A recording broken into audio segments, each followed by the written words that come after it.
On behalf of the Managing Committee of the Muscat chapter, I wish everyone here a very good evening. I'm CA Shilpa Pawani, and it gives me immense pleasure to be the MC of today's CPE event.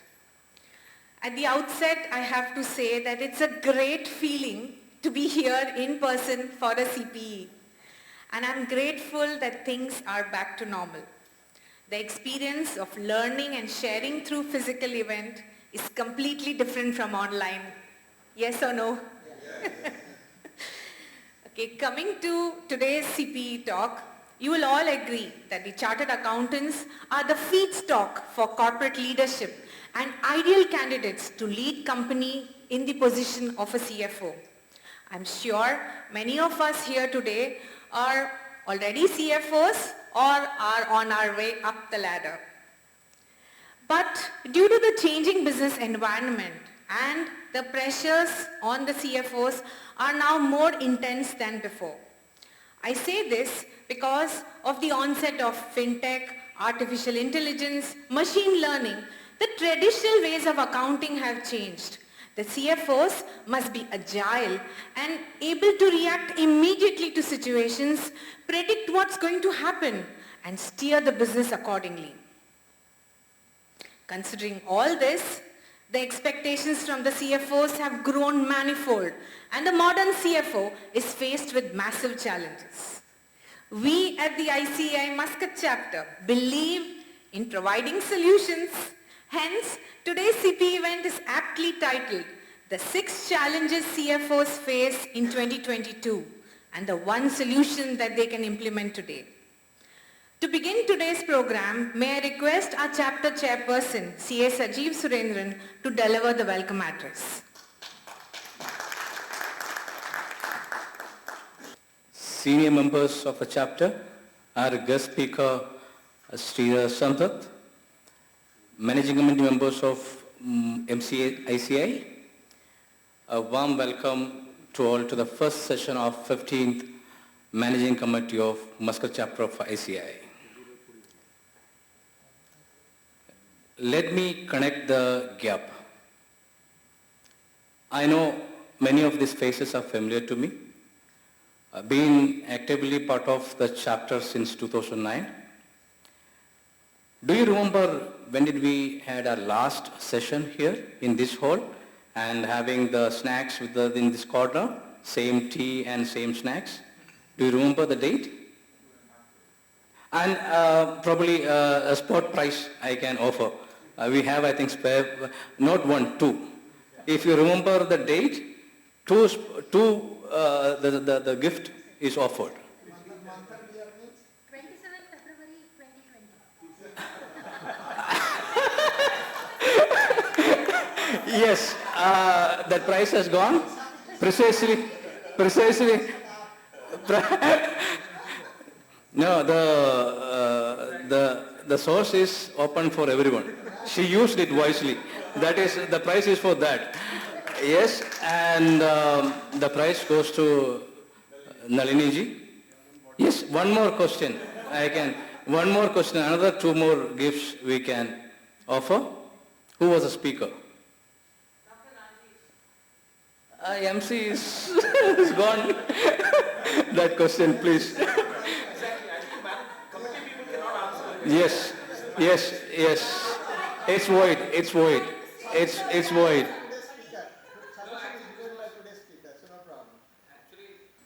It's good to see the world around COVID-free environment after 838 days, as Nalini ji mentioned, of our last physical event. The new MC took over the charge and 15th. I think. I think I'm audible. Yes, I think I can continue. So the first meeting of 15th MC, the MC role has changed, but the members are same. Means the competency level and the energy level is same. We have made a couple of plans for the year. Last 15 days since we took over the charge with the different roles. We met a couple of days and we made some plans. As you know, the vision and plan is very important to take it to the next level. So in that perspective, we have made a couple of plans which we have briefly informed you in our message. The details of those plans would be intimated to you separately. Let us have today our first session. Just a couple of things I just want to make a mention here. This year, the two major important events which are going to happen is one is the World Congress of Accountants, which is going to happen on 18th of November 2022 in Mumbai, which is an event which is of that size has not happened in India the first time. So we will come up with the details and the plans for that event. Surely we will ensure the plans are in such a way that to ensure the maximum participation from Muscat. Probably, hopefully in a week or two, you can hear from us what is the plan.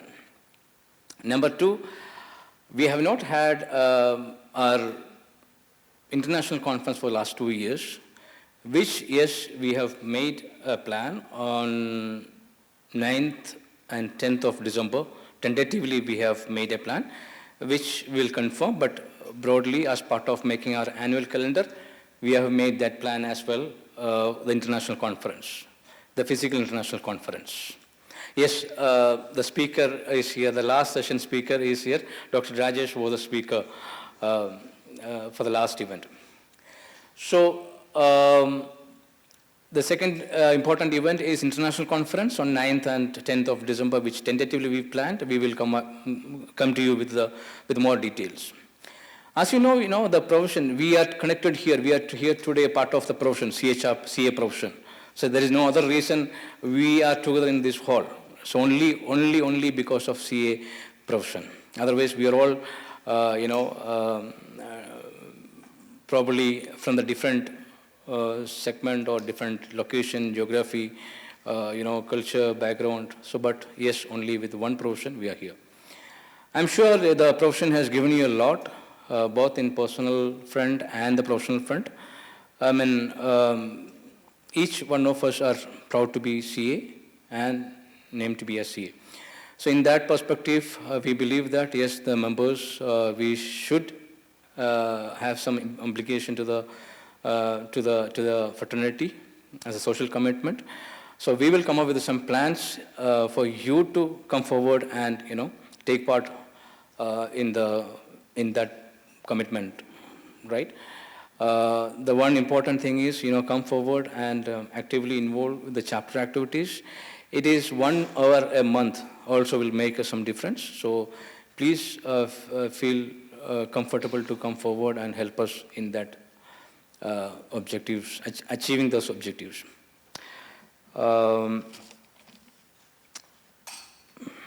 Yeah, basically, as part of the management message, which we have mentioned that 3 areas broadly we would be working. One is, the main objective of the chapter is of knowledge and skill. Of course, that would be the priority.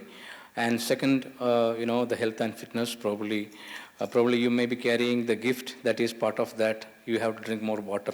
So that is, the health and fitness. Number 3 is the well-being and opportunities. We actually have to be connected. Whenever the opportunity is there, we have to be well connected. So our job is to make a platform to have that connectivity possible. So we will do all our level best to make it happen. With this, thank you so much for joining. Though the hall is not full, but our objective is when we end this year, there should be extended hall should be made available for the sessions. That is our plan. Thank you so much once again joining for the first event. Over to Shilpaji. We would now like to formally welcome our speaker for the day, Mr. C.S. Sridhar. with a bouquet. So I request the MC members to join me on the stage to give the bouquet to him. May I now request our Secretary CA Gaurav Kapoor to formally introduce our speaker of the day. And Good evening, everyone. I know you must have been really tired after the long working day with all the grumbles from your bosses as well as complaints for non-performance by the juniors. But since we are here, let's utilize the time to the best. And I'm sure Mr. Sridhar Sampath, the speaker for today, will keep you alive for the next 60 to 90 minutes with his activeness. I've seen some of his videos. He delivers in a very passionate manner whatever he does. Mr. Sridhar Sampath is an author, motivational speaker, and a corporate educator. Mr. Sridhar is a chartered accountant from Institute of Chartered Accountants of India and also holds CPA from United States of America. In addition, he is a certified master of the Leadership Challenge and a certified facilitator of the Capsium Business Simulation. He is also a facilitator for Duke Corporate Education as a member of the Global Learning Resource Network and faculty with the S.P. Jain School of Global Management, teaching at their Mumbai, Singapore, and Dubai campuses. Mr. Sridhar is founder of Motivate Consulting and Training FZ LLC, a company that offers unique combination of people development with business strategy and financial consultancy services. He is an expert on leadership, strategy, and finance, and speaks at various conferences and forums on related topics.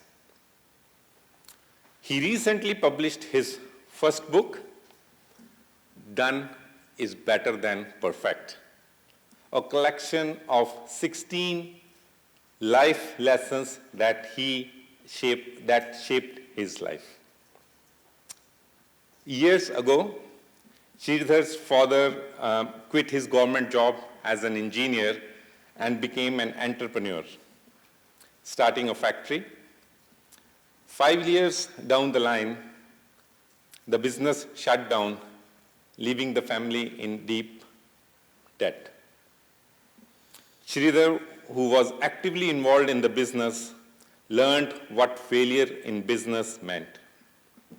After qualifying as a chartered accountant, Sridhar began a journey of discovery on how successful businesses are built, how they can sustain growth, and how they achieve success.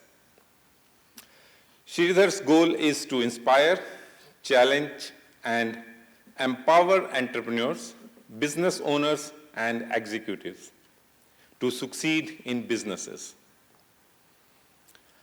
He never tells an audience what to do without telling them how to do. He even takes it one step further. He motivates people who want to do it, takes ownership of it, and makes plans and holds them accountable. With his well-known simulating and engaging style, powerful messaging, and consistently outstanding professionalism, I welcome him on the stage with a huge round of applause.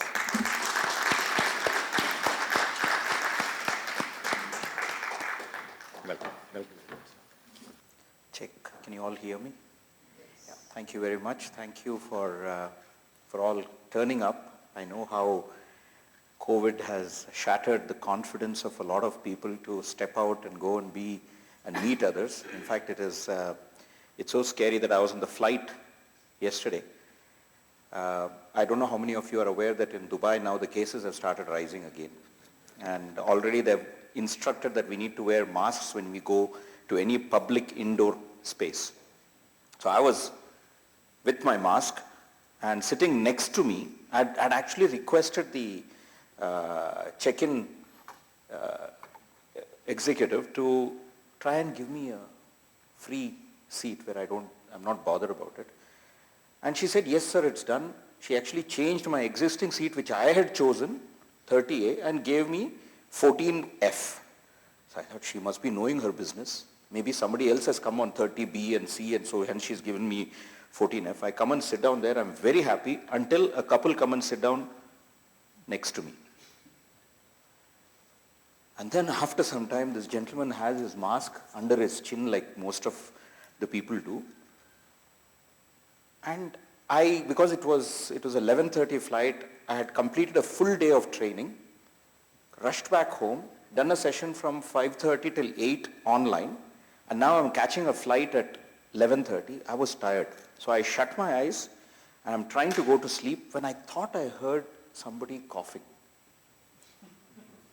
And I wasn't sure whether it was the person next to me, so I then decided I need to figure out. So I kind of closed one eye and with the other eye open, I'm like, okay, is he going to cough again? And yes, he did. And his mask was down. I actually turned and told him, can you please push the mask up and then cough and do whatever you want? Because it is quite unnerving, especially, with thanks Gaurav for all that wonderful introduction. Thanks Shilpa for inviting all of us here. Thanks Jim for bringing us here, the managing committee. The challenge, I don't know how many of you experience it. Some of us experience as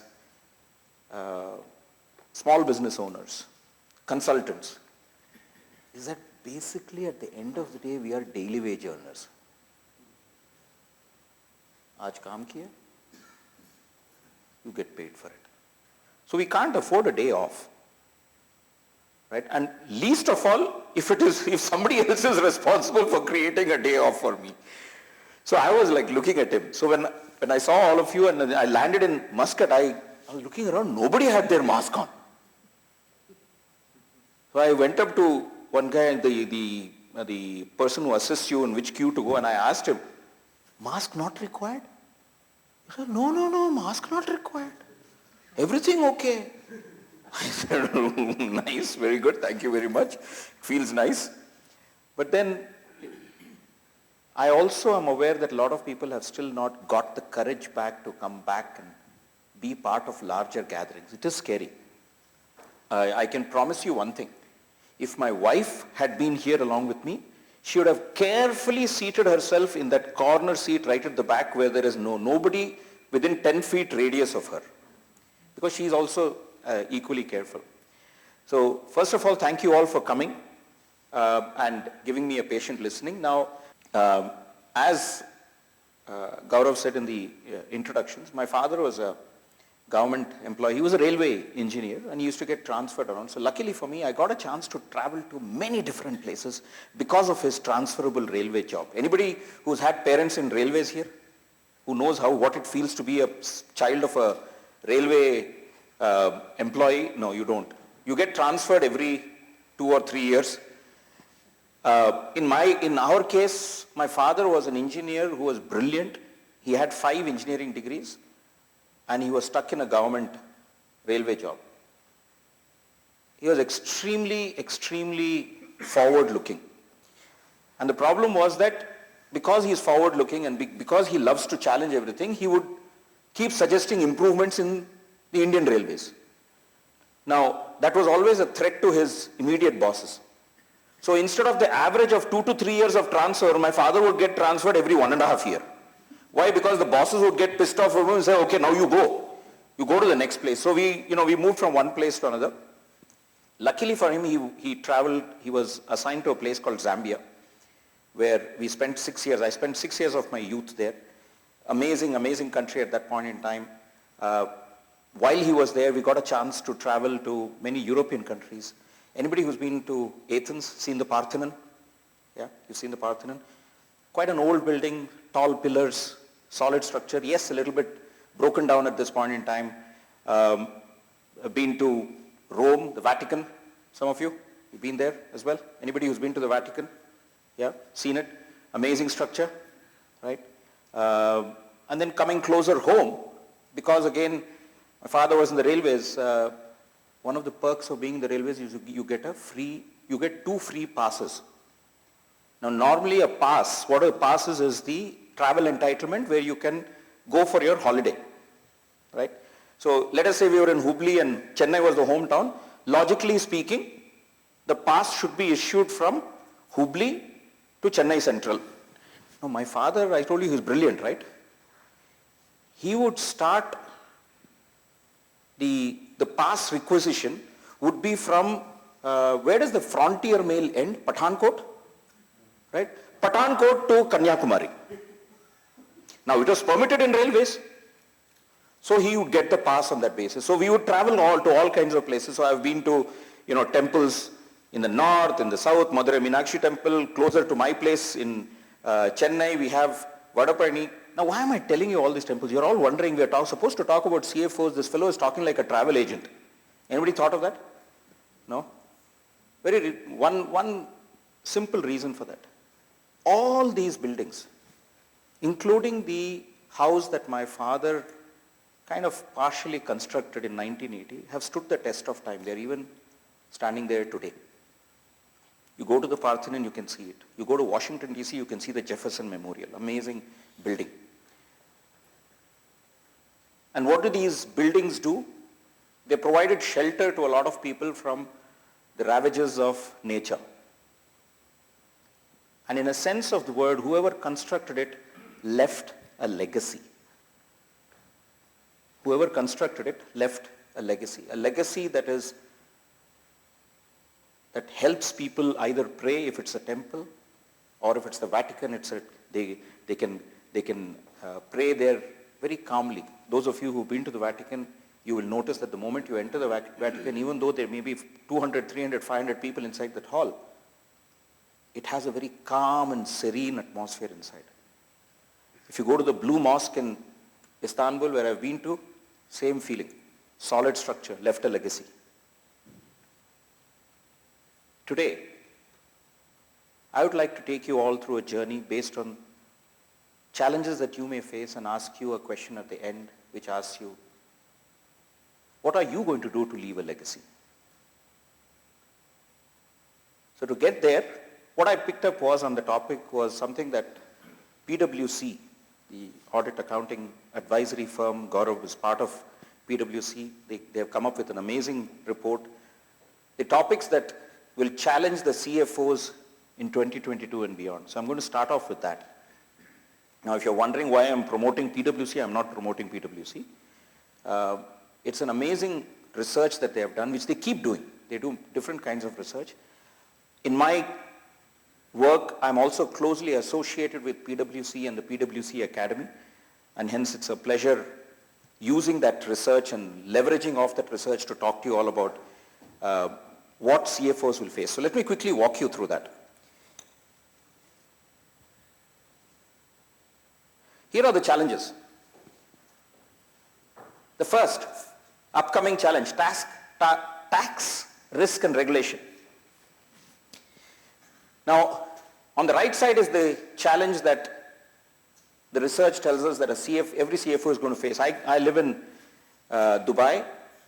Apart from VAT, which was launched in 2018, now from 2023 we're going to have corporate taxes. Many countries are looking at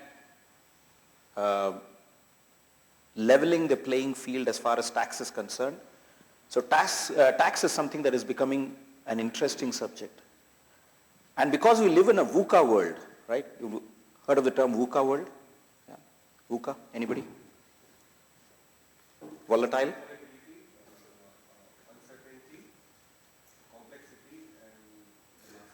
Ambiguity. Yeah. We live in a very volatile, uncertain, complex and ambiguous world. Is that a fair statement? Yeah. It's volatile. We don't know where some incident is going to flare up at any point in time. Uncertain. How many of you predicted COVID? None? Because if you had predicted COVID, you won't be in this room. You would also already be a multi-billionaire. Right? It's a complex world. The world is changing. Customers are changing. Rules are changing. And very, very ambiguous. You can't trust what people are telling you.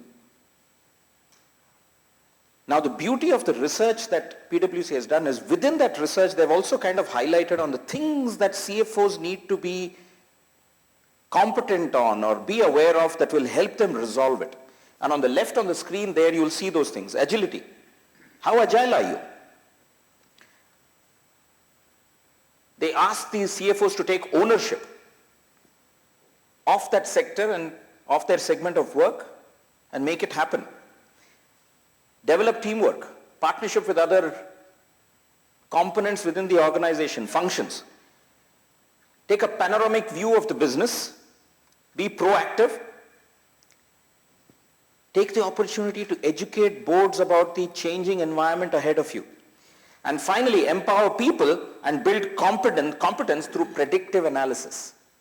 These are things that they are asking. They are saying, if you want to really resolve that, these are the things that you need to look into. So on each of the slides, the next 5 slides that are upcoming, you will see that the challenge is on one side and what you need to do is on the other side.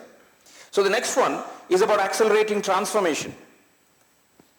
Again, when you want to accelerate transformation, I was just this morning, or rather noon, between 12 noon and 1 p.m., I was the guest speaker for a Sage is the accounting software firm. I was a guest speaker at Sage's event addressing their business leaders in East Africa. And the same language came through there again. They also want to talk about accelerating transformation. However, agility is the key. The ability, and the MC asked me a question, Sridhar, what does it take for the CFO to be agile? I said, tough question. Because as a profession, we are expected to hold things tight.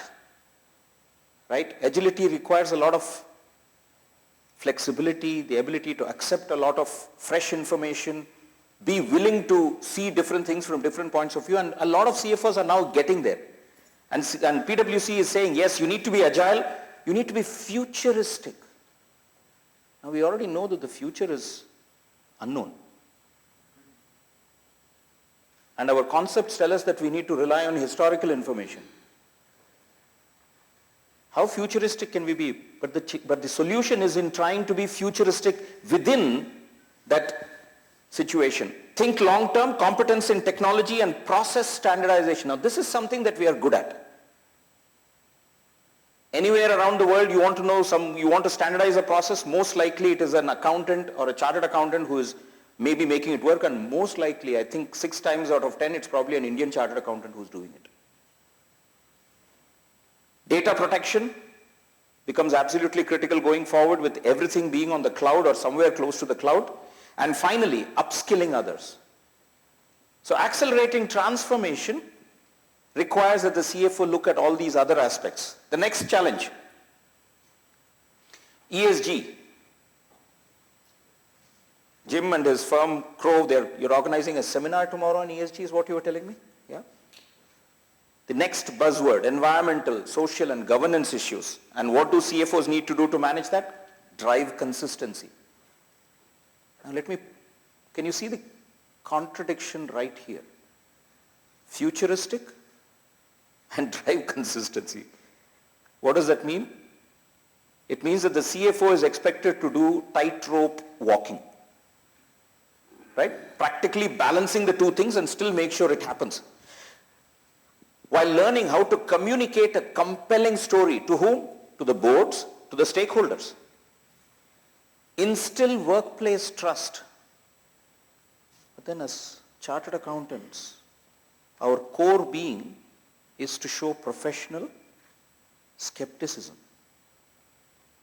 How do you drive professional skepticism Because we are expected to question everything, right? You can't take everything on face value. So drive professional skepticism while still building workplace trust. Now that's a huge challenge. 25 years as a chartered accountant. I had an amazing career as a chartered accountant, worked in different places. My profession gave me the opportunity to really grow, spread my wings. While at the same time I knew deep within, nobody or most people in my company did not like my professional or my position. Why? Because as a professional, I was expected to question them. Now that's very uncomfortable. How many of you like to be questioned?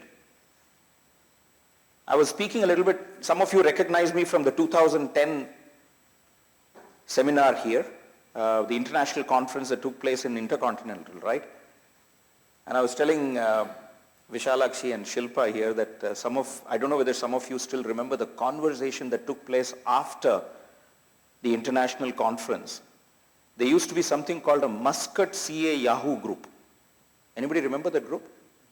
Yeah.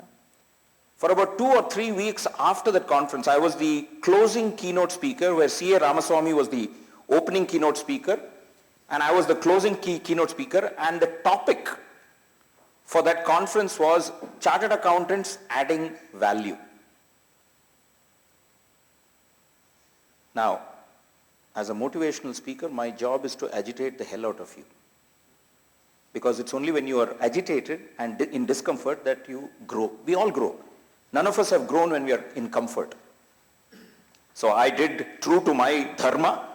I agitated the hell out of folks here, but there were few people who were not happy because I had questioned whether chartered accountants really add value or do we count value. That got a lot of people very upset, and for 15 days there was a huge conversation. How could Sridhar even say that? Until Chandra, former chairman of Muscat ICI, right? He was a former, I think, president, chairman here? No, he was secretary. Chandra brought me back into the conversation in the Muscat Yahoo groups and said, Sridhar, you need to respond to this. There are people who are asking, what the hell have you done here? And I went in and then I answered that question. Nobody likes to be questioned. So how do you instill workplace trust when the nature of our profession is to question what people are doing? It's a kind of an oxymoron. And finally, attract and retain talent. The next challenge we have is building trust and purpose. The next challenge we have is to build trust and purpose. And the solutions, well, build trust, find alignment around the purpose and vision of the organization. Rally the folks. Get them to believe in the purpose that the organization is all about. Tie fiscal responsibility and to transparency. What does that require? What does it require to be able to tie fiscal responsibility to transparency? What does it require? Help me understand. How can you be transparent? It's a question to you all. How can you be transparent? How? I mean, reporting results, I can be intransparent and still report. How can I be transparent? What is the basic requirement to be transparent? Yeah? Communicate. Communicate how? Question, yes. Doesn't it require us to be honest? Yeah? Basic. If you have to be transparent, you've got to be honest. Honest with yourself, honest with the people around you. And finally, communicate across stakeholders, which we already spoke about before, and bridge that trust strategy across to the business strategy. Now that's a huge challenge. Bridge trust strategy to the business strategy. And the research says the CFOs are the ones who are expected to probably drive that trust strategy across to the business strategy. How? By tying fiscal responsibility to transparency and instilling workplace trust. Now, look at it. We don't trust most people. And we are expected to build that trust. How many of you love auditors?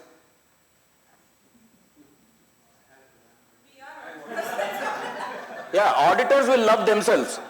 There's no doubt about that. My question was not, do you love yourself? My question was, how many of you love auditors? And I can guarantee you the answer is generally very few, unless you're married to one. I can also tell you most of us, probably even in that case, no, let's leave it. I don't want to create home challenges. And the last one is to develop future of work. What is the future of work? We live in a world where most of the population who is coming into our workplace are what we call as the Gen Next, Gen Z, whatever you call them, millennials. And guess what? Most of the millennials, they don't care about because my father worked in a company for 25 years and hence I'm going to work there. No. They are here today, gone tomorrow. Wherever their purpose takes them, wherever they get excited to work. My daughter is a dancer who has chosen to do ACCA as a spare tire option. Why? Because dancing gives her the freedom to express herself, and she knows that the moment she locks herself into a profession, she's not going to have that freedom. Do you know that in India today, there are subscription-based models to rent art? Let me explain what it is. You want a nice painting at your house, you don't need to buy it anymore. You can rent it. Why? Because the millennials don't want to buy, because they don't know whether they're going to stay in that same place. So they rent art and they put it up. There are subscription-based accommodations coming up, all driven by the Gen Next who believe that permanence is not a solution. Now in that scenario, the CFO is expected to ensure that employees know the purpose of work. Drive culture and purpose. How do you drive culture when you don't even know whether your people are going to be there tomorrow? Monitor growth, yes. Now one more. Bridge workforce strategy with the business strategy. To bridge workforce strategy, you need to partner with the CHRO, the head of HR in your organization. And finally, create a culture that differentiates performance. Now these are tall orders. But you would have noticed one thing in common in all these things that the organizations want and the solutions that are coming through. None of this is questioning the CFO's competence. You notice that? Nowhere it says that the CFO needs to build his own IFRS skills.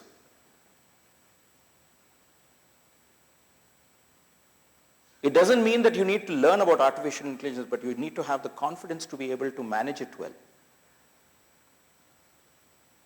So the question is, with all these challenges, and finally there's one more, enabling growth, driving value, which we all do, partnering across functions. Do we? Do we partner across functions? Yeah, to a large part, yes. Now this is exactly what I said differently 10 years ago, so I'm taking back my words on that. But my experience has told me that yes, people now, there's a lot more partnership that's happening. Guide others to success and stay nimble. These are all big time challenges. Now the question is, how do we bridge all of these things? So I want you to imagine that legacy that you're building. Remember I spoke about the Pantheon, I spoke about the Parthenon, I spoke about the Vatican. These challenges are like clouds that are hovering around the horizon. They can either make you wet. The challenge we have is a simple umbrella is not going to solve it. You need to build a stronger structure. So building that structure as an analogy, I'm going to walk you through. The first thing I would like to talk to you about is the 8 foundational elements. And what are those 8 foundational elements? I'm quoting from amazing 35-year-old leadership research that says that, hey, this is what people who get amazing, extraordinary things get amazing, extraordinary things done in organizations do very well.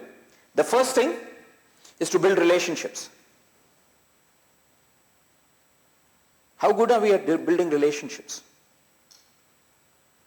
Or do we like to stay within the relationships that we are comfortable within? Why do we need to build relationships? In order to communicate well with stakeholders, in order to build trust with the workforce, in order to build a culture, we need to be able to step out there, get out of our comfort zone and build relationships. For 25 years as an accountant, a finance person, there was no need for me to build a relationship. Until I stepped out of that comfort zone and realized that it is only relationships that matter. And it was painful getting across to build relationships. Let me ask a simple question. Whenever you come to these gatherings, how many of you step out of your immediate comfort circle of 2 or 3 people and go and extend your arm to the next person, say, hello, my name is so-and-so, glad to see you again? I bet you are in a minority if you do so.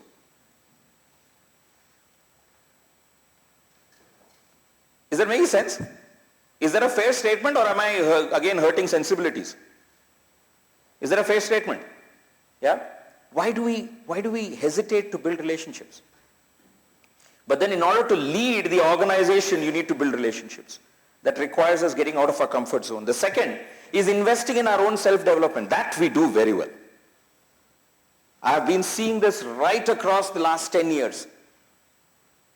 The number of chartered accountants who go to CPE events, whether it is because you are expected to attend a CPE event and score those brownie points, or whether it is because you are really inspired to learn. I notice that a lot of chartered accountants get out there, sit, listen, take notes, and I'm sure you do something about it. That I'm not worried about, and I know that some of you also attend a lot of technical workshops to grow yourself. So that's not an issue. And then be the best learner. Sir, what's your name? Mr. G. Subramaniam. G. Subramaniam. Mr. G. Subramaniam, I was talking to him outside in the networking. Sir, how many hours have you put in the last? 250. Can you give him a round of applause? 250 CPE hours over the last 2 years. When he was saying that, I was looking at myself and saying, I don't think I have done as much. Right? Inspiring. You get to be the best learner, you definitely build on your skills. But understanding that learning and self-development is an ongoing process. Right? It's a foundational aspect. And not only learning for yourself, but how many of you instill that same learning aspect within your team members? Remember, you have to grow, you have to enable growth. You have to upskill your people. That means you need to get people to continue to do, if not 250 CPE hours, at least a few CPE hours every month. And what does that require to be able to excite somebody to go and invest in themselves? What is required? Is it enough to send them a memo? Will that work? Now, how many of you believe that you can motivate somebody? Yeah? You believe you can motivate somebody? My experience, 12 years motivational speaker.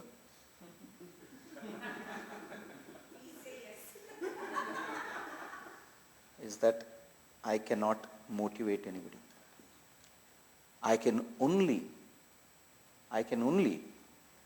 help you find the motivation in yourself. That's it. I can take you up to the water, but I cannot make you drink. That wisdom has come after all this gray hair. If you take any of the photographs from 10 years ago, you would notice that my hair was jet black. That definitely shows how unwise I was at that time, and I thought I was a motivational speaker. Point is very simple. In order to inspire people, you need to really work with them. You need to build that relationship with your team members, because unless you know what they care about, you cannot make them do what you think is best for them, because if you do not build that relationship, it doesn't work. But once you invest in that, how many of you know how to ride a bicycle? Most of us? Yeah? Did you get to be a better cyclist by just riding it a couple of times? You went through deliberate practice. In my case, slightly different. When I learned how to ride a bicycle, I was 13 years old, and just because I stand on the stage, I probably look a little bit vertically better off, but I've been vertically challenged ever since I was young. And my home, we had a normal size bicycle, right, which used to be at least till here. The seat would be at least at this height. And when I was 13 years old, I was probably 3 feet 8 inches. How do you think I did? How do you think I cycled? Are you familiar with the kanchi? Yes. Yeah? Monkey pedaling. That's how I would pedal. Now I was going to 9th standard and 10th standard. So when I went to school with that kanchi pedaling, my classmate said, "You're an embarrassment to us. Please don't come to school with this. I mean, the girls are laughing at you." So I decided I wanted to learn. So I went to my brother and I said, "Please teach me." He said, "Sure." Now, how many of you have elder sibling? Yeah? Are they blessings?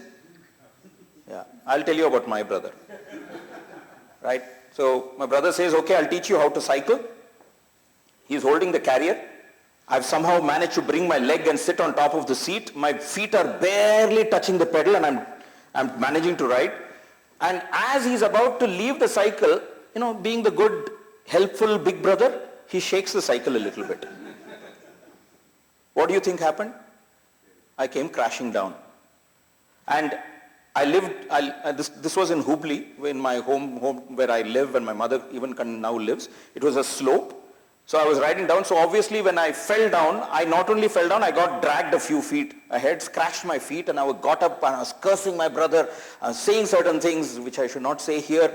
And, looking at my bruises, and suddenly I looked up and I was right in front of our next door neighbor. And looking out of the window was our next door neighbor's daughter, Sanyogita, all of 12 years old.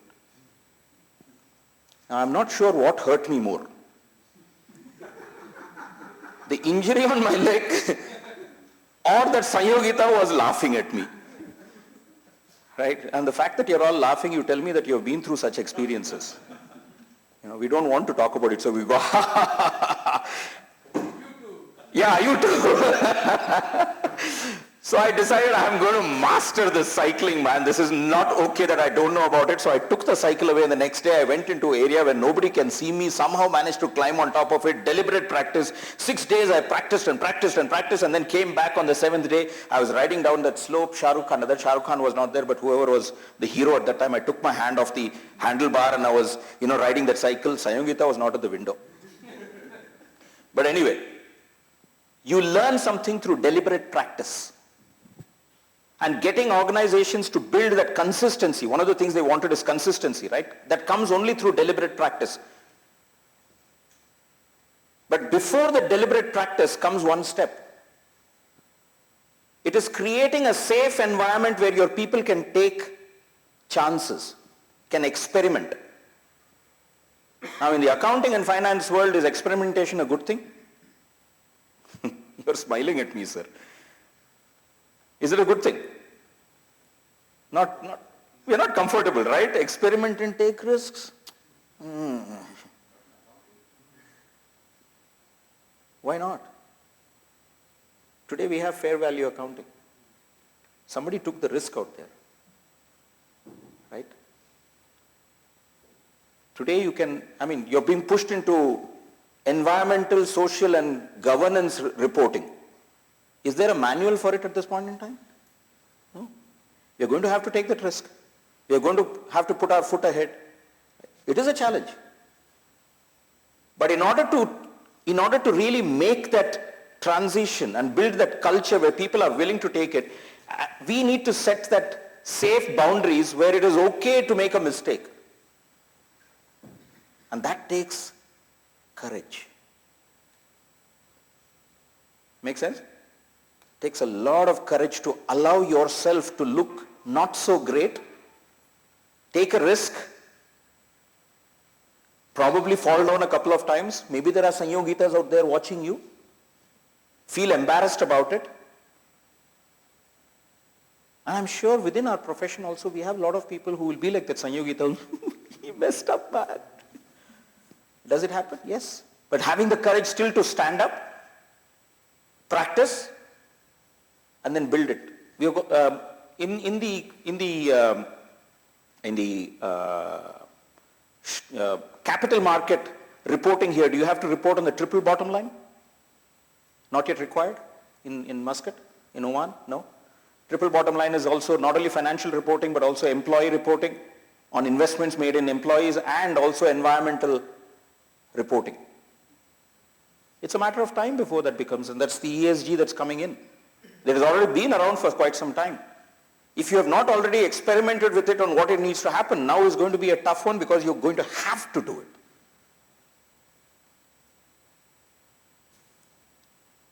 And in order to do all of these things, each one of us have to create a situation where we aspire to take chances, much against our normal, natural, professional instinct of holding tight. And we have got to make choices to let others also make that aspirational choice and probably fail a few times before it works well. Today we have SOX compliance because some companies like Enron took the chance. Correct?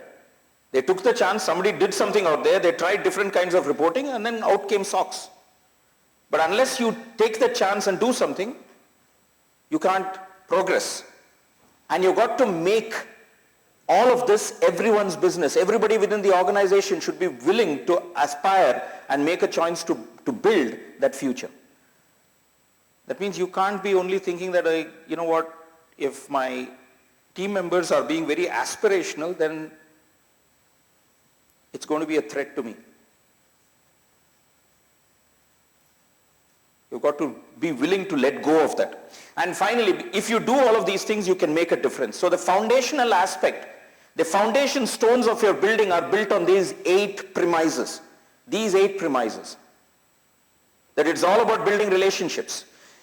It's about investing in self-development. It's about making it a deliberate practice. It's about being the best learner and making others also be that best learner, believing that it's an ongoing process, making sure it is everybody's business to aspire and make that choice on a daily basis, because if we do that, then we can really make a difference to not only our profession, but the organizations where we work.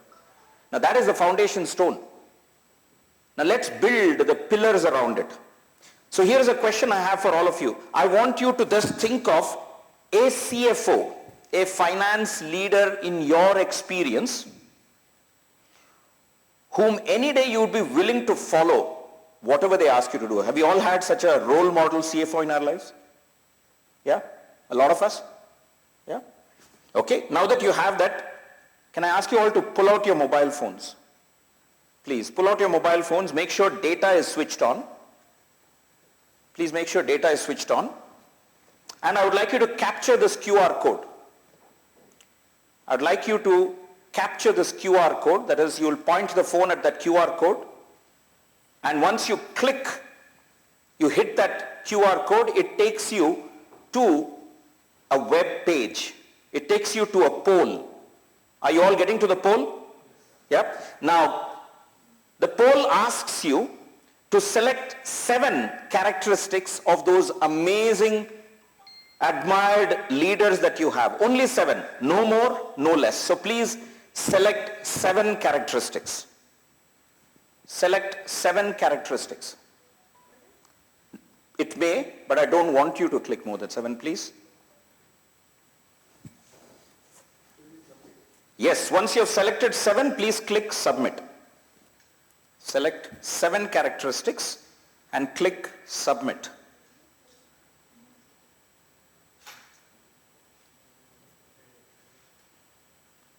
All of you managing to do that? Anybody struggling with the link? No? Okay.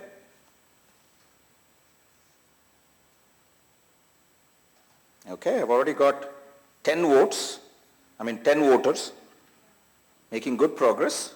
We have about, say 30 people in the room, so looking for more votes. Okay, we're at 21.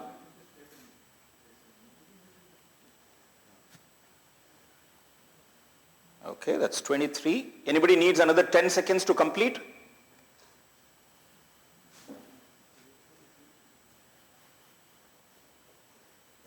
Got already 28 votes. Fantastic.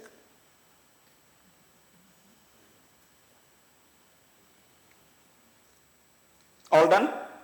Can I close the vote? Or you need another few seconds? Because as an auditor, my mind immediately goes to 28 people, 7. How many is that total? How many votes? 8 sevens are 56, 2 sevens are 14, so 196. So some people here have gone and voted more than 8 because I have 203 votes.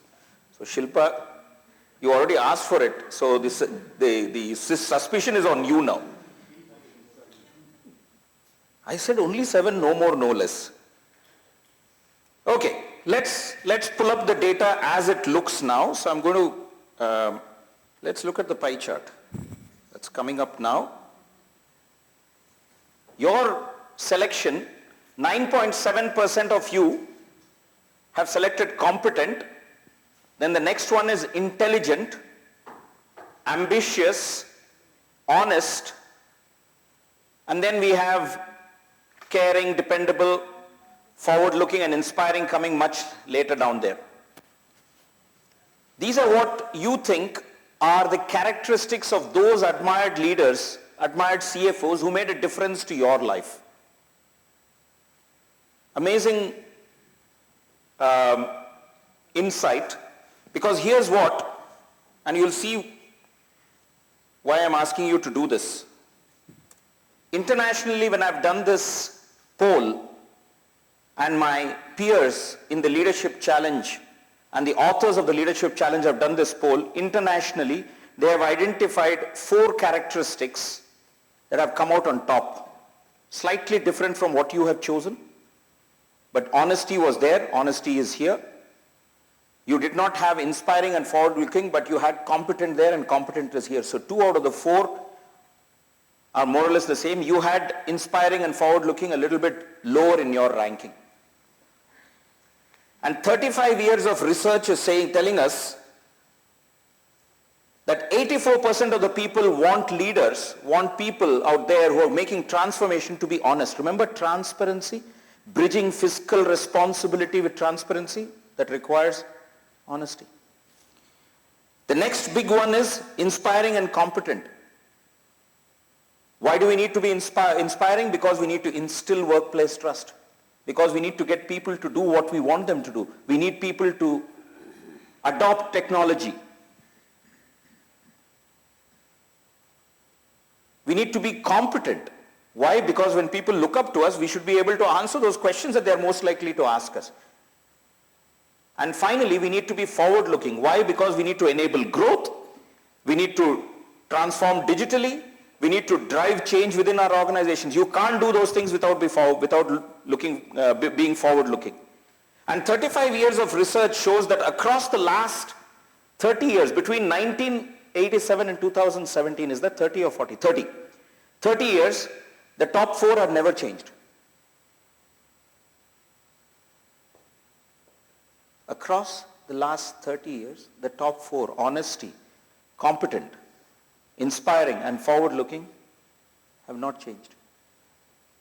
Now you may be thinking, yeah, that's okay, Sridhar, that is global statistics, bring it home to us. Middle East. Across countries, US, Australia, and the last one here is United Arab Emirates. We don't have data from Muscat. I will now input your information into that, saying that, hey, I have some information from Muscat. Across countries, the data stays consistent. Now, in your reality, we'll probably add even ambitious to it because you have chosen ambitious. So in your home that you're going to build, the legacy that you want to build, you'll probably add ambition to it. You'll probably add caring to it. That's fine. It's your home. So now that you have the foundation and you have the pillars are being honest. Why? Because we need to be honest. We need to be inspiring because we need to take people, we can't just let people stay up to the water. We need to somehow breathe life into them so that they drink that water, so that they take chances in life, they experiment. We need to be competent because they're going to look up to us and ask us questions. Hey, how do we do this? We may not have all the answers. Competency doesn't mean that you know all the answers. Competency basically means that you know where to find the right answers. And finally, we need to be forward-looking. Because if you're not forward-looking, you're stagnating. My coach tells me, Sridhar, in life, you're either growing or you're dying.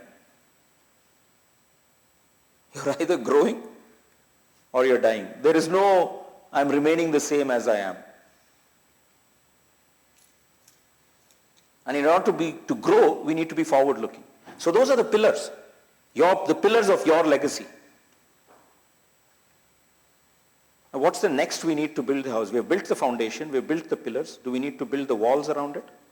And maybe some doors and windows as well? Let's identify those doors and walls. So I'm introducing a building of 5 doors and about 10 walls. And here we 10 windows and doors. Remember we spoke about driving a purposeful culture? It starts with identifying values. Now let me ask you all a question. I want a volunteer who's willing to engage with me in a slight bit of a repartee. One volunteer, please.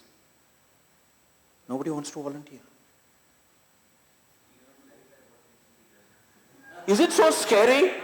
Am I so scary? I mean, let's be honest. This is where we get it wrong. We need to know what is expected before we do something. And we were talking about, what did we say? What should we do? Not only networking, we need to get comfortable with what? Uncertainty. The problem in our profession is that we are so glued to certainty. We are so glued to knowing what's going to happen, we are not willing to engage with uncertainty. But are you all married? I mean, give me a break.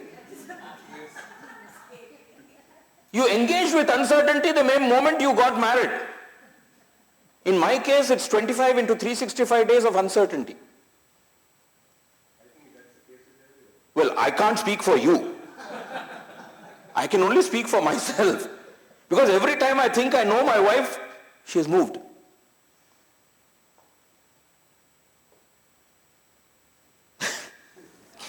So you're volunteering, sir? Your good name again? Unmesh. So Unmesh, who are you?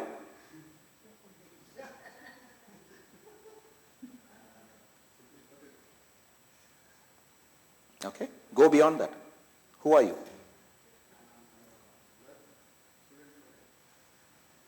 I'm a learner, I'm a student for life. I'm so glad, Unmesh, you said that. I'm a simple person, I'm a learner, I'm a student for life. What have we learned about Unmesh today? Have we learned something more than what we knew about him before? But what would be the standard response when you ask somebody, who are you? I'm a CFO, I'm a finance manager with so-and-so company, I'm an auditor with PwC, blah, whatever it is. Right? I'm glad that you said that. That is the starting point to actually clarifying values. You cannot really clarify values unless you know who you are yourself. Our research tells us that people engage in organizations, people engage in teams only when they engage better with teams when they not only know the team or the organization's core values, but they also know who they are first so that they can engage better. When people don't know who they are and they're engaging with those values, it's a very superficial engagement. Is that making sense? So the first step, the first window that you can build while modeling the way is to find out who you are and then set an example of it. Now Unmesh has put himself into a tough situation. He has made himself vulnerable. Tomorrow, if Unmesh is not demonstrating a learning attitude, I'm sure one of you will come and tell him, Unmesh, In the seminar, you like told everybody, I'm a learner, I'm a student for life, right? But that's the starting point of wanting to lead, to accept the fact that I am vulnerable and knowing who you are. It's tough, but that is the window to the outside world. And then set an example. Because the lesser you set an example, the more people don't trust you. And we are talking about building trust. And you can build trust only when you set an example of who you are and what your organization is all about, and you do it by deliberate practice across a period of time. And guess what? The expectation is on the CFO to drive that culture. If technical aspects of being a CFO wasn't heavy enough, now we are talking about softer stuff which is getting more heavier. We start feeling like we're Atlas, carrying this globe on our shoulders, and it can get pretty heavy.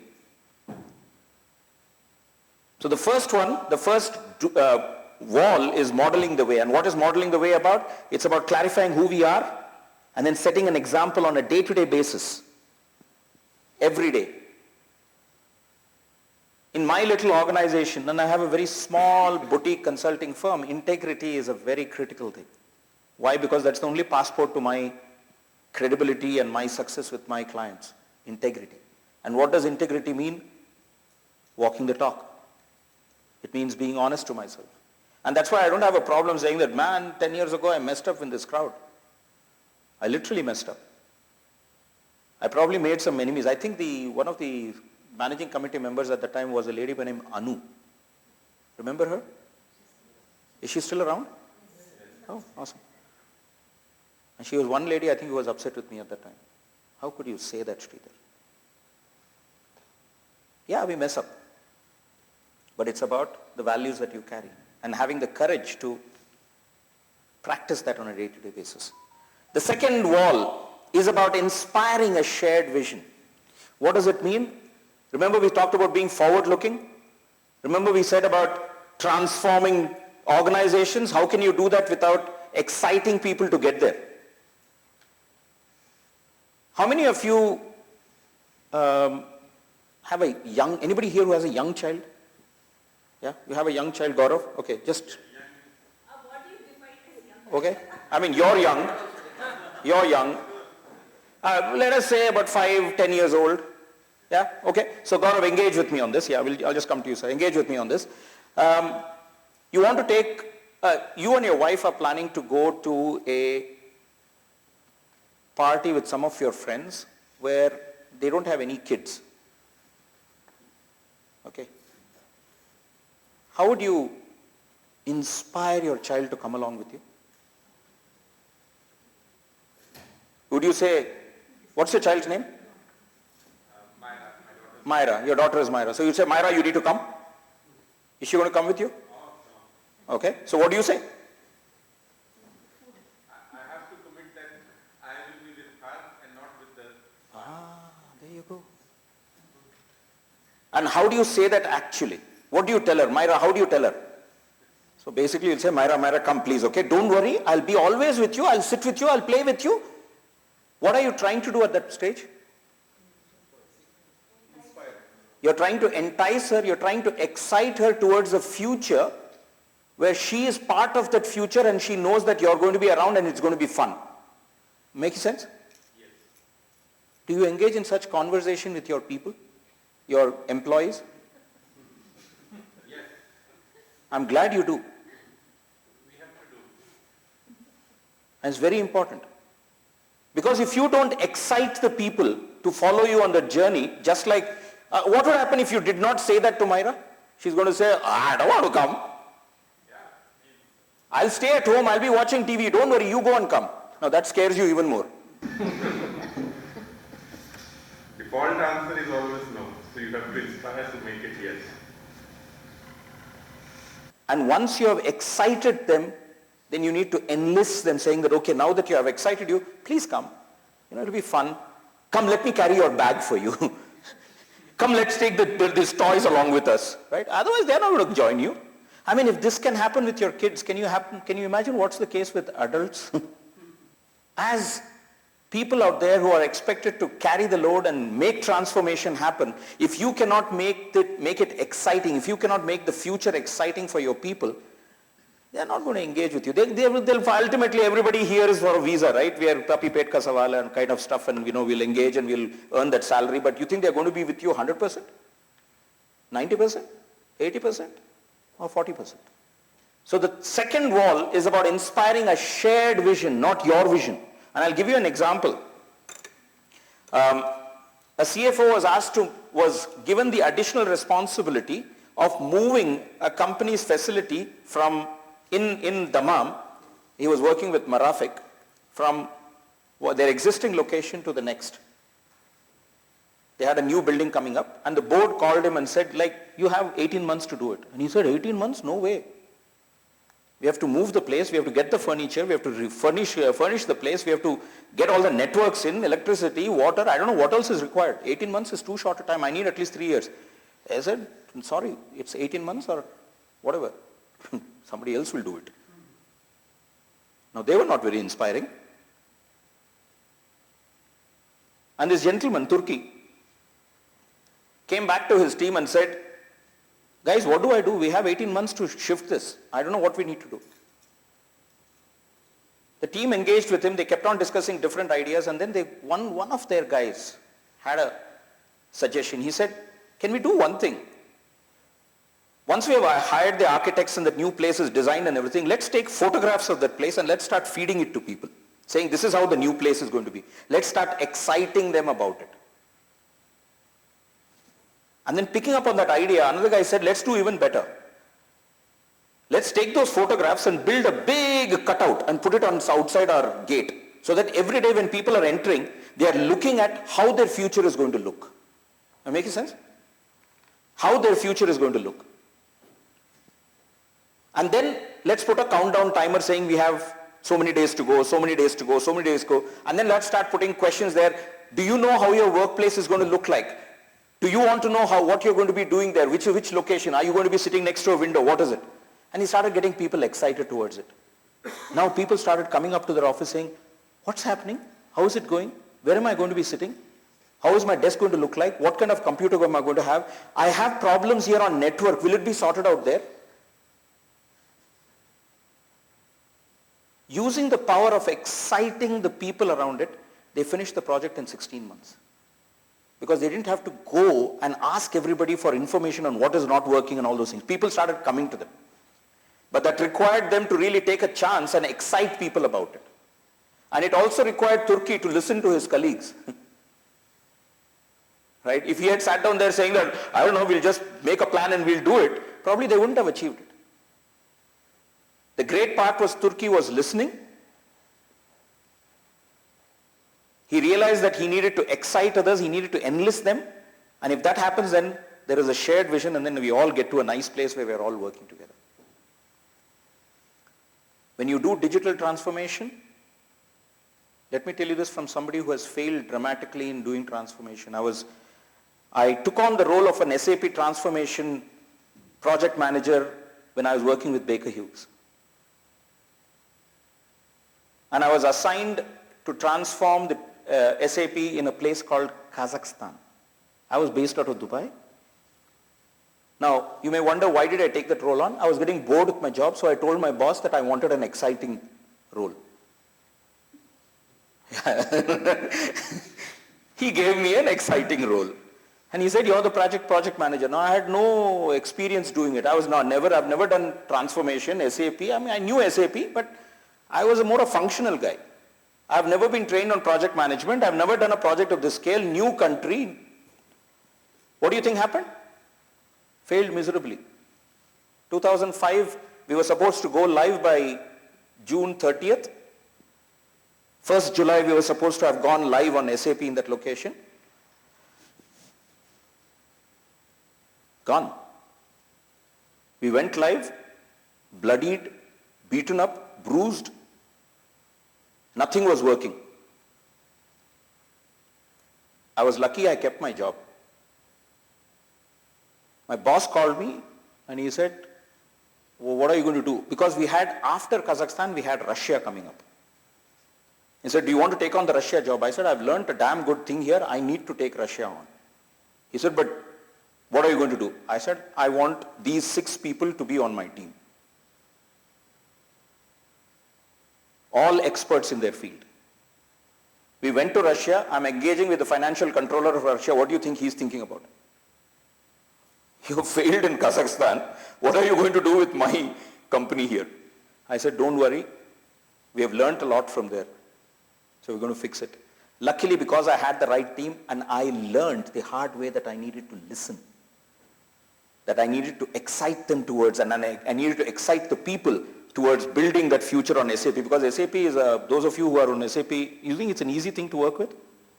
It's a pain. Legacy systems are much better. But anyway, I had to excite them, transformed it. We went live on October 1st in Russia. I came back to Kazakhstan for 3 months just to fix the problems I created on July 1st. If you do not have the capability to inspire a shared vision, most likely your transformation initiatives will struggle through. The third one, the third wall, is about challenging the process. Did we speak about standardization of processes? How do you standardize a process? You challenge the way you're doing things. But in order to challenge the process, one of the things we need to do is to search outside for opportunities. Now, one of the things all of us accountants, chartered accountants, finance controllers, managers, CFOs are good at is at insight. Is that a fair statement? We have a lot of insight into what has happened, how to read the financials, what may go wrong, and we use a lot of our insight to be able to drive our actions and our decisions. How many of you have used a post-it sticker? All of us? A lot of us? Have you ever asked yourself where it came from? It's such a simple thing to use. Do you know what is the inspiration behind a post-it? See, that's one of the challenges we have. And I include myself in it. Until I learnt about it, I didn't know that I needed to question it. It was like, it's available, yeah, use it. Why do you need to find out where it came from?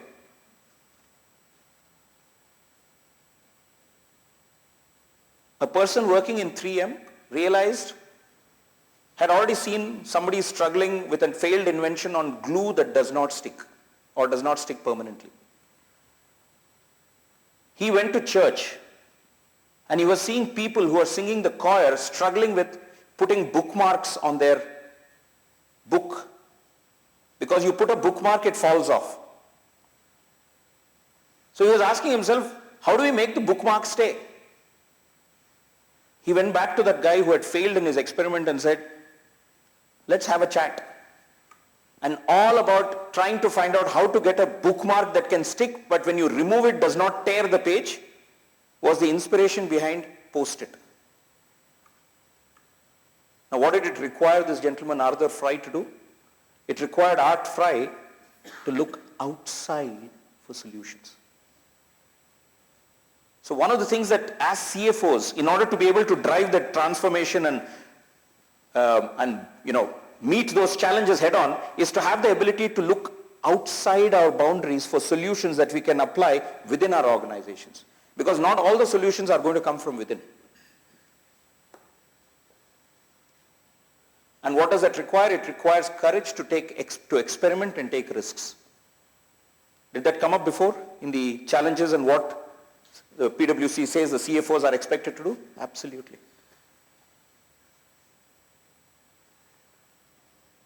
How many of us are willing to do that? Now that's a tough part. The fourth wall, enabling others to act. What is enabling others to act? Empowering people. Creating a trust coefficient within the team. And how do you do that? Foster collaboration. If I were to ask Sajeev to come and stand here and face me, don't come here, because I'm going to do something risky and then you may, your wife may not like me for that.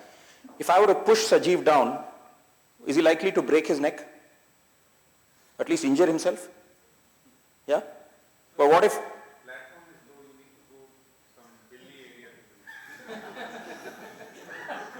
Sajeev, you thought Gaurav was a friend, right? He's a managing committee member.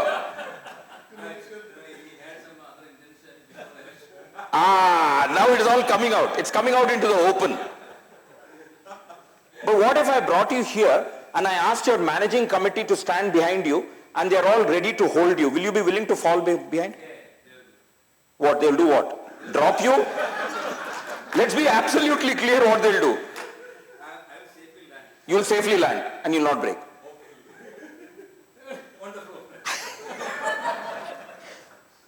Now it depends on how well we are stocked up, whether we get hurt or not, and how well the floor is carpeted as well. The point I'm making is, what if your people are willing to take that risk? Will they land softly?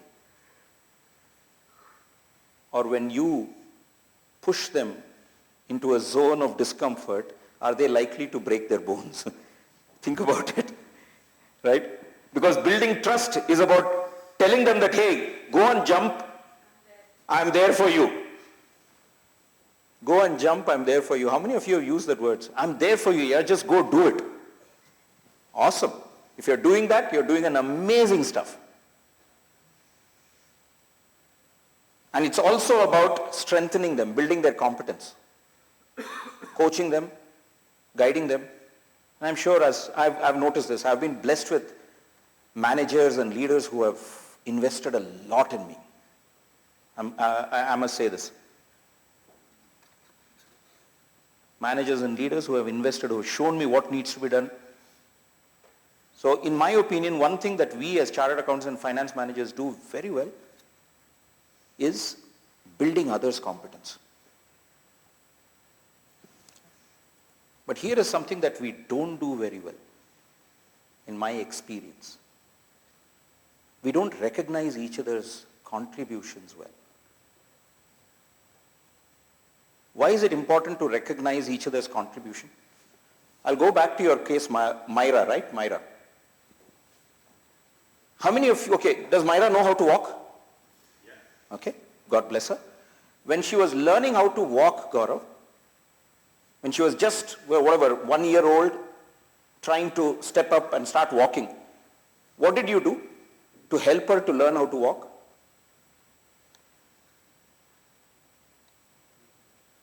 I mean, it's not such a difficult question. Oh, you've forgotten already. Maybe I should have asked you, or maybe you weren't around. You're busy working at... See, Shilpa is saying, yeah, that's the fact. What do you think your running with her did for her confidence? The trust that I won't let her down. And when... The COVID achievement, I say for myself. Brilliant. When we teach our kids to, how many of you have tried this experiment? When your child is trying to start learning how to walk, have you told your child, shut up, sit down, you can't walk? No? We appreciate and encourage, right? What will happen if you say, shut up, sit down, you can't walk? They probably put in their head that they can't walk. And believe me, I'm telling you this from experience. My sister started walking only after she was 4 years old. Why? Because when she was that 10 months, 11 months old, and she had weaker legs. When she was trying to get up, somebody in my family laughed at her, ridiculed her. And that sat in her head that I'm not good enough. It took her up to 4 years to get to start walking. Would it be fair to say that you have a lot of people within your teams who are also finding their feet at work when it comes to new projects, new work, new challenges that you give them? How many of you sit there and say, come on, take it. I'm with you. Hold my fingers a little bit, walk a little bit. Yeah, if it falls, doesn't matter. Come on, it's good. That is recognizing contributions. Or how many of you, like Gaurav, run along with them? How many of you have read the recent Elon Musk email that's floating around LinkedIn, where he tells his people that you need to get back to work. If you can't get back to work, we will assume that you're not working in the company anymore. Have you read that? He says, I know that because I spent time in the factory floor along with them. We build great cars because I spent time along with them. He was running with them so that they can do what they do best. He knows he can't do what they can do, but as long as he runs with them, they feel confident. That's about recognizing contributions. Because when you recognize contributions, you build a community. And you celebrate those values that you need to build culture and trust. So here are 5 walls and about 10 doors and windows that will help you really build that. Now the question is, once you have built the foundation, the pillars, the walls and everything, what is left? The roof. And here's the roof. It's as straightforward and simple as this. The art of inspiring others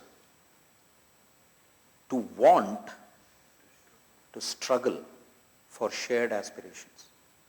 The one solution to whatever is mentioned in PwC's amazing article, if each one of us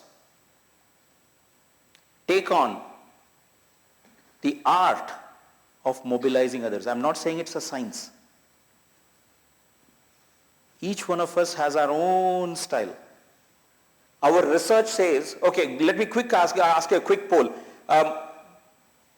What percentage of leaders do you think exist in the world? 0 to 5%, 5 to 10%, 10 to 15, 15 and above? What percentage? Give me a number. Less than 5? Say around 5 to 10%. How many of you, so the question is, what number of leaders exist in the world? 2 digits, like what? 10, 20, 50? Close to 15%. Close to 15%. Our research, Jim Kouzes and Barry Posner, the author of the book Leadership Challenge, their research says that the number of people who completely do not have any leadership capability is 0.0003%. 99.997% of the people have leadership within them. Each one of us is born a leader, and then life makes us a follower. Education is one environmental factor, family, friends, whatever, right? Is it education or schooling? Yeah, semantics, environment. Let's call it just environmental factors. And I'm seeing this every day. One of the things that has happened in my life is that I now engage a lot with young adults. And I'm amazed. I'm amazed at their ability to really take things on, think differently. I know we say it is, how the kids of today are amazing, right? We were also amazing at that stage. So today when I look at them and I work with them and I'm like, oh, the world is in amazing hands, man. We don't need to worry about it. All of us are born as amazing leaders, and then we do some things, we stop practicing leadership. Why? Because family, job, visa, pressures, whatever it is. Environmental reasons, our own insecurities stop us. So the one-stop solution to building that legacy is having the aspiration and choice to want to inspire others.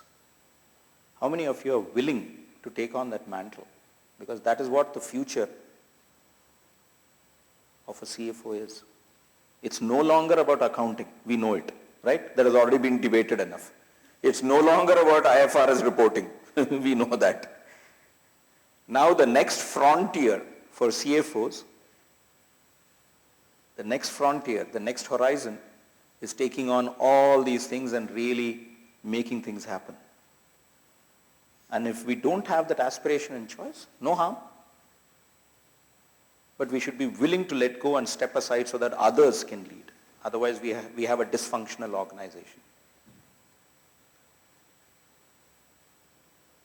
And in my work with organizations, I see this. I work with a company into operations and maintenance of power plants. They have a CFO who is amazingly forward-looking. Amazingly forward-looking. The kind of technological breakthroughs that he's bringing within his team, right? They're all excited to be there. Whether it is artificial intelligence, he just says, I don't want people to come to work. You come to work, I'm happy. But I don't want, you can do wherever you are. So now he has a lean and mean organization. 5 years ago, he had a team of 35, managing a business of 1 billion Saudi riyals. Now he has a team of 17, managing a business of 2.5 billion Saudi riyals. Making things happen. A fellow chartered accountant like us. Lakshmanan Sivakumar of Aqua Power Nomac. Every time I go and talk to him, he said, Sridhar, I think we need to change things. I'm like, stop here, slow down a little bit. But he's always looking there, forward looking.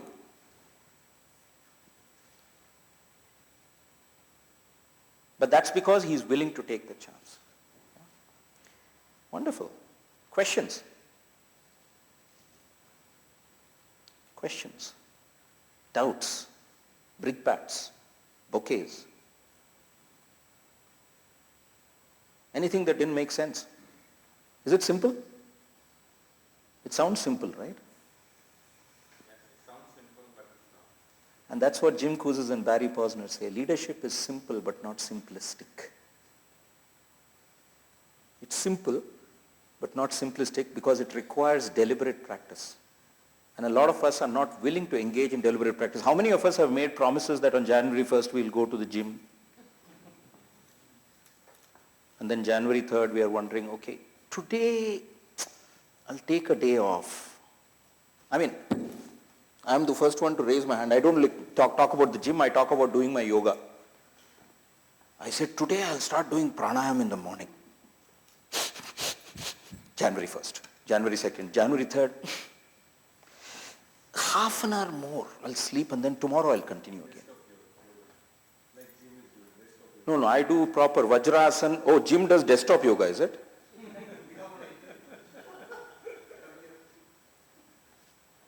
Good? Yes, sir. Good alternate. Can I offer you an alternative language, Unish? Okay. So when you use manage and lead in the same breath, it could be a little confusing. So the root of the word manage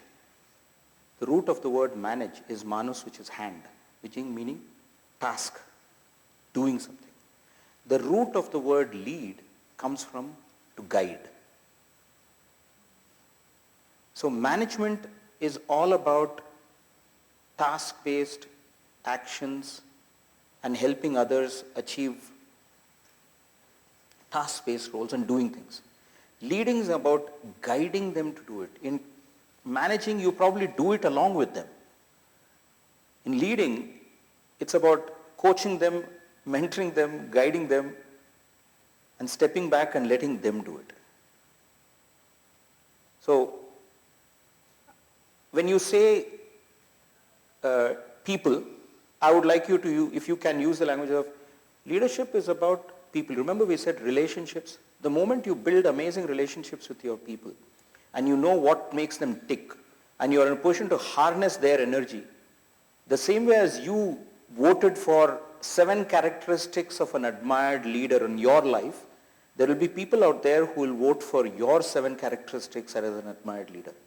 But the longer you stay in the managing zone, they'll probably only vote for a few of them. Am I making sense? Yeah. So I would like you to just see if you can use that language about leading. Both are about people, but but one is more task-oriented, the other is more inspirational. That's why even in the definition that you have, it's about inspiring others. How many of you notice what you may think as a negative word in this definition? Absolutely. Because nothing great has been achieved without a struggle. And if you can inspire others to want to struggle along with you, not have to struggle. Critical difference. If you can get people to want to struggle along with you, not have to struggle, then you have done it. So, and let me share my story with you. The moment I realized that the corporate world's values were inconsistent with my personal values, I became a consultant. If it's making sense to you, right? So that's all I can offer you. There comes a point in life when we have to make a choice, right? Leadership is about those choices. And not that I couldn't do it at work. I was doing it. I was doing it for 25 years. I was working with a company called Baker Hughes, an amazing company by any standard.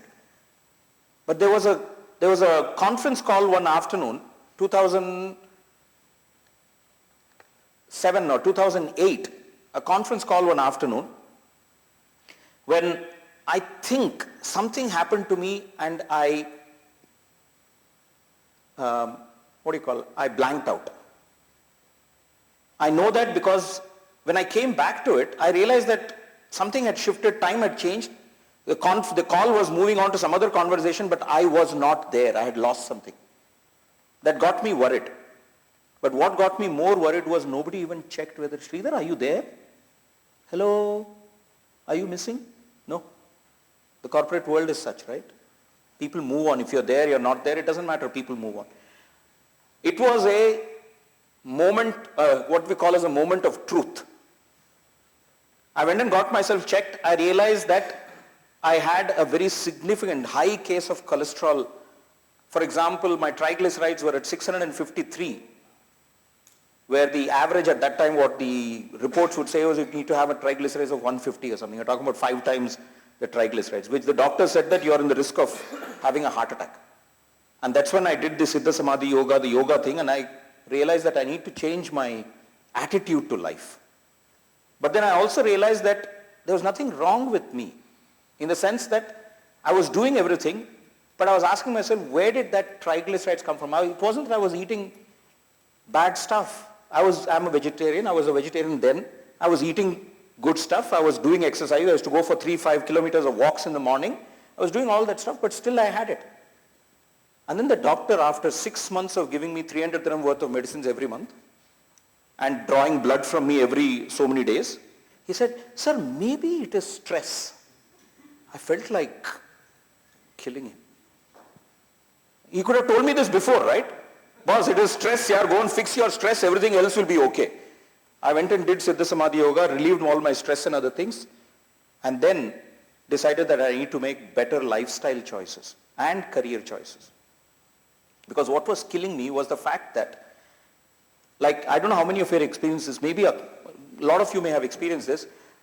I would submit reports and I would never know whether somebody read it. But there was always a pressure on submitting that report at that time.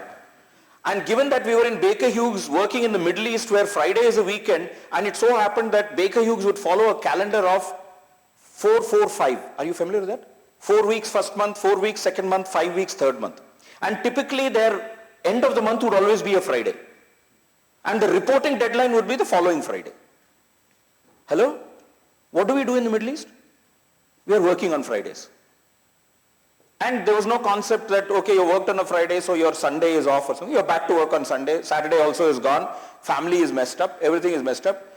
And I felt like Atlas carrying this globe on my shoulder. I said, I need to drop the globe. The globe can take care of itself.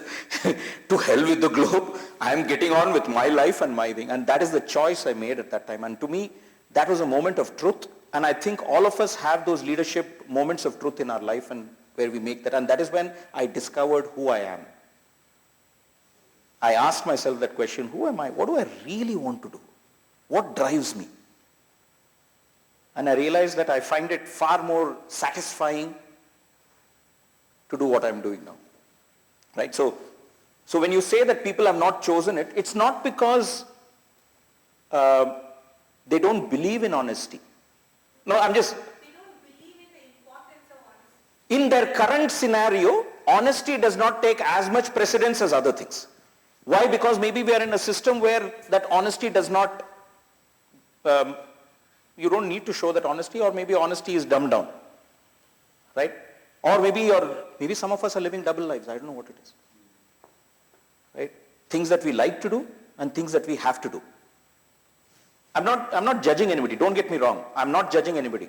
I've been through it myself. I know what it means to be in that situation where you're doing stuff that you really don't want to do. Given a choice, you'll say, I'll quit this job and go back, man.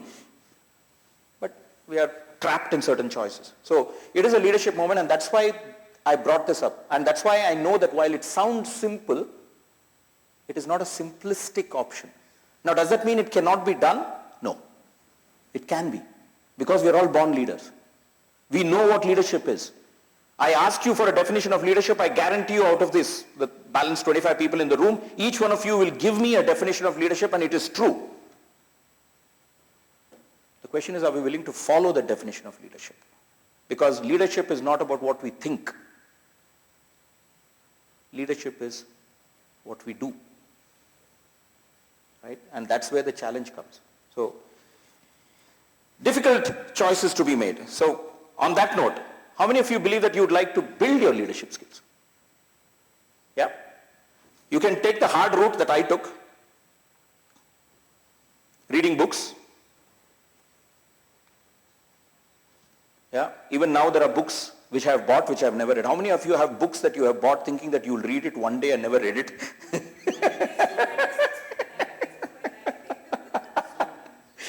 Yeah, I know that feeling. I know that feeling. I've been through it. I make a promise to myself that I will read. That's one other promise that I make to myself.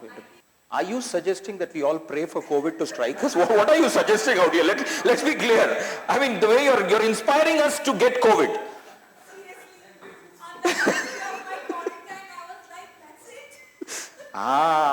No, that's because the Oman government said only 7 days of quarantine. If they'd said 14 days of quarantine, you would have been really happy. Yeah, we get that me time. Yes, sir. And then we are talking about leadership here. I mean, look at this. Crazy, right? I shouldn't have even started this topic, I think. The other alternative is something that I would like to offer you. Those of you who would like to engage in this. I've taken my 12 years of leadership training and learning experience and mapped it into a mobile app. What can 200 paisa get you in Oman, Muscat today? 1 kadak chai? Chas?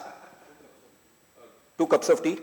So for 2 cups of tea every day over 90 days, you can probably transform your leadership. If you would like to. It's a choice that you make. So if you would like to do that, snap up that QR code. There is an app that it'll come up. It'll say sign into the Ed app, put in your email address, and somebody from my team will be with you saying that, hey, complete these formalities, and then you get onto it. If you diligently, deliberately practice the 90-day lessons, highly likely that you'll be able to transform your leadership. And one thing that I'd like to promise you here is that, remember what Gaurav said, I not only ask you to do things, but I make sure that you do it. Those of you who engage will get onto a WhatsApp group with me, and I'll keep egging you on. I won't stop at you just downloading the app. I'll probably nudge you, if you don't mind me saying it, kick you. Because I know one thing, we don't learn easily. We don't have time, we're busy, not in a bad way. So my job will be to push you to ensure that you learn. So those of you who are interested, please go download that app, and somebody from my team will be with you to guide you on the further steps to complete it. 90 days, every day one lesson. It's a 1-minute video plus about 5 minutes of learning. Read it, make notes, practice it, move on to the next one. I guarantee you, you will transform yourself, because this is based on all the work that I've been doing, and I found that this is the best way, for a busy executive. So think about it. Now, those of you who would like to access my presentation, please either send me an email on my email address, or connect with me on my mobile. You can send me a WhatsApp, and I will send you a PDF copy of this presentation, so that you could, if you want, ruminate over it, think about it. And with that, I'd like to say, happy leading. Over to you, Shilpa.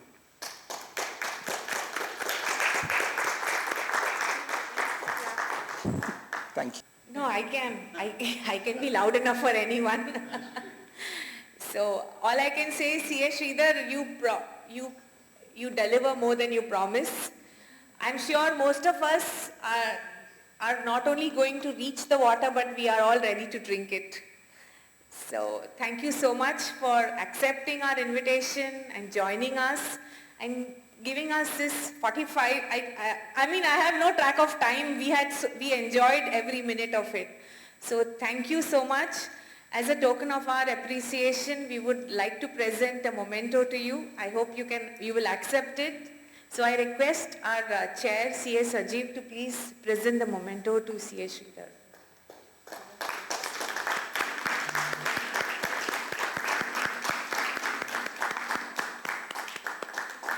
Thank you. With this, we would like to end the evening with a formal vote of thanks. I request our Vice Chair, C.A. Jim, to come and present the vote of thanks. Thank you, Shilpa ji.